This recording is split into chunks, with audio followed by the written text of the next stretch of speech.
Picture this. You nose into a charger, tap a payment card, grab the latte the barista just called out. And before that foam crown melts, 400 kilometers of fresh range have slammed onto your dash. Zero noise, zero fumes, zero waiting around. That's the promise behind BYD's brand new 945-volt architecture. While Western headlines dissect every new tweet from Elon Musk, a Chinese brand most of us once struggled to pronounce is flipping the entire refueling equation and potentially the winner's podium of the EV era. Buckle up, because the next car in your driveway might wear 3 letters you never saw coming. Picture Shenzhen, 1995. Pagers buzz, flip phones are status symbols, and a 29-year-old chemist named Wang Chuanfu is soldering nickel-cadmium cells on a makeshift workbench. He has 20 friends, $300,000 in seed money, and a conviction that portable power will shape the next century. He calls his venture BYD, Build Your Dreams, a name that feels less like a company and more like a dare. Fast forward 8 years. China's auto industry is a patchwork of faded state brands desperate for fresh cash. Wang sees his opening. He buys an ailing automaker for pennies on the yuan, not because he loves cars, but because he knows batteries better than anyone, and cars are just giant phones on wheels waiting to happen. Colleagues think he's crazy. Competitors don't even know his name. Everything changes in 2008 when Warren Buffett wires $230 million for a 9.9% stake. Overnight, BYD gains something priceless: global credibility. Western suppliers suddenly return calls. Chinese officials fast-track permits. Wall Street analysts scribble frantic notes. Who on earth is this company? Wang smiles and keeps building. Ask any EV owner their secret fear and they'll whisper 2 words: thermal runaway. One puncture, one overheated cell, and lithium-ion packs can ignite like Roman candles. BYD's answer is the game-changing Blade battery. Instead of stacking bulky modules, engineers flatten lithium iron phosphate cells into slender, meter-long blades that slide sideways into a honeycomb frame. The chemistry dodges expensive cobalt and manganese, making the pack both cheaper and ethically cleaner. But the showstopper is the infamous nail penetration test. Technicians drive a steel spike straight through a charged cell. Competitors' packs flare to 500 degrees Celsius. The blade warms gently to 60, shrugs, and keeps its charge. No fire, no smoke, no drama. Internet forums explode with disbelief. Safety regulators quietly sigh in relief. For drivers, the math is brutal. Safer batteries mean lower insurance premiums, thinner packs free up cabin space, and cobalt-free chemistry shields you from headlines about conflict minerals. BYD didn't just redesign a component.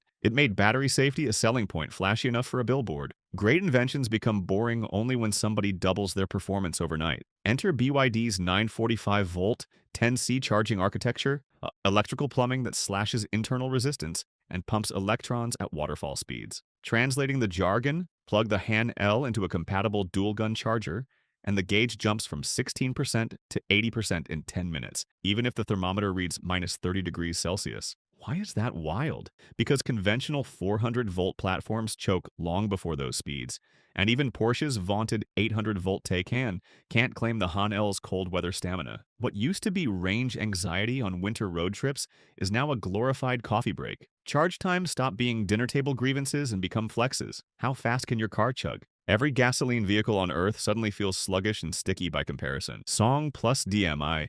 Think of a mid-size SUV that sips petrol like a hybrid hatchback.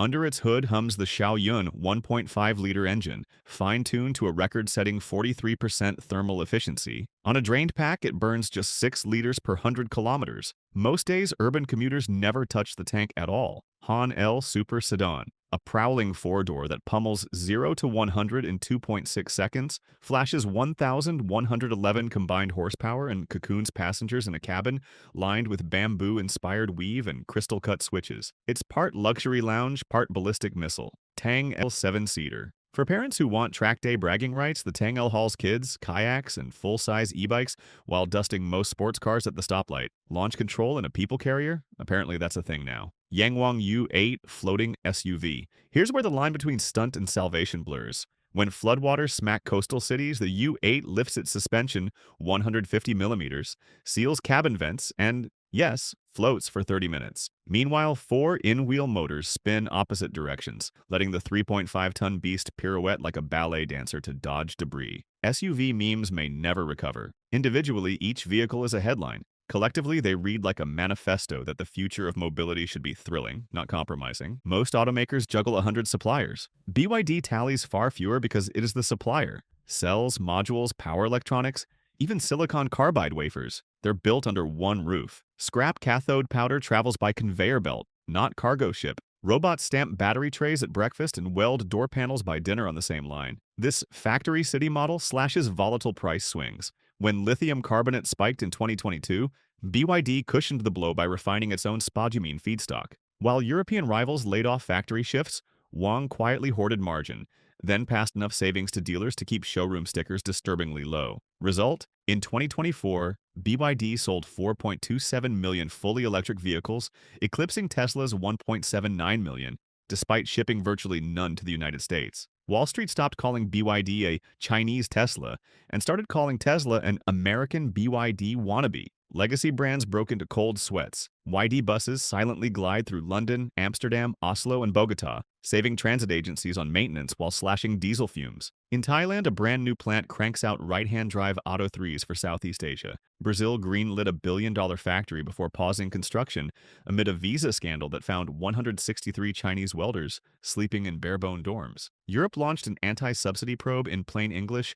Are you beating us fair and square, or is Beijing writing secret checks? Meanwhile, human rights NGOs grill BYD on lithium sourced from high-altitude deserts and cobalt traced to artisanal Congolese pits. The company releases glossy ESG reports, but critics point to Buffett quietly trimming his stake as proof that not everything is sunshine beneath Shenzhen's neon skyline. In other words, hypergrowth invites hyper-scrutiny. BYD now plays a chessboard where every square sits under a microscope. Rumor wires crackle with talk of solid-state prototypes, surviving hundreds of cycles at room temperature. Your phone's battery writ large, minus flammable electrolytes. Field engineers beta test 15-minute swap stations for taxi fleets in Chongqing, where operators value uptime over charging curves. But the truly sci-fi neurons fire at BYD's aviation spinouts. The X3 VTOL sedan parks like a Model 3, then sprouts 8 carbon fiber rotors, lifts off vertically, and flies 150 kilometers on one charge. Think traffic jam evaporator.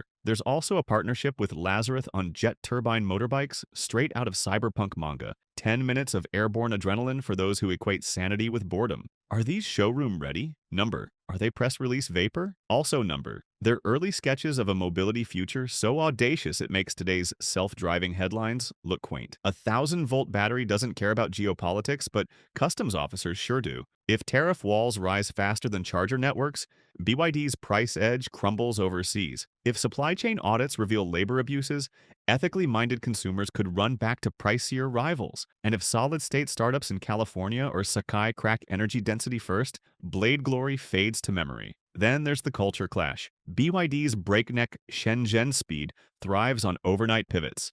European unions and Brazilian labor courts, however, move at the tempo of paperwork and parliamentary debate. Scaling across continents means translating blitz-scale hustle into cautious compliance, a trick many Silicon Valley idols never mastered. But here's the bullish counterpunch. Climate policy everywhere, from California's Air Resources Board to the EU's Fit for 55 package, demands cleaner fleets yesterday. Cities choking on smog need cheap electric buses, not 3-decade timelines. Developing nations crave grid storage batteries that double as home backup. Every one of those mandates lines BYD's roadmap in neon. And the brand isn't just batteries anymore, it's solar panels on rural huts, forklifts in Amazon warehouses, monorail sky trains gliding above Beijing traffic, and home wall packs keeping Kuala Lumpur refrigerators cold during brownouts. Each vertical feeds data and dollars back into the core battery loop, fortifying a moat so wide you could float a U-8 across it, literally. If you're an early adopter, BYD's assault on charging time flips the value calculus of EV ownership.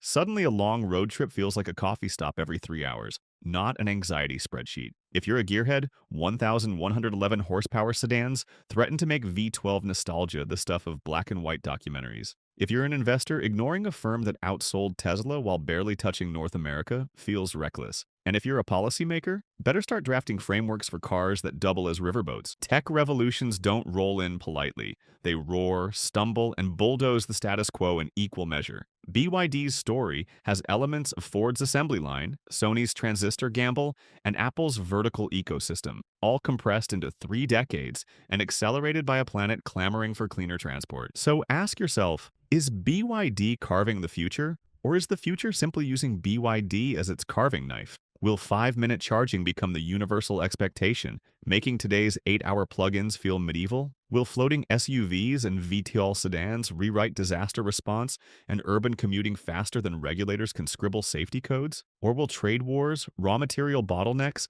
and cultural backlash choke momentum before blade batteries hit every driveway? I can't answer that alone, but collectively we can script Act 2. Drop your hot take down below. Does BYD represent the dawn of true electric dominance or a cautionary tale in the making? Smash that like button if your mind's buzzing, punch subscribe so you'll never miss the next plot twist, and ring the bell because the pace of change just shifted from fast to ludicrous. Until next time, drive smart, stay curious, and keep at least one eye fixed on the horizon, because that bright flash you see might not be the sunset. It might be the glow of a battery revolution, charging to full before you can blink.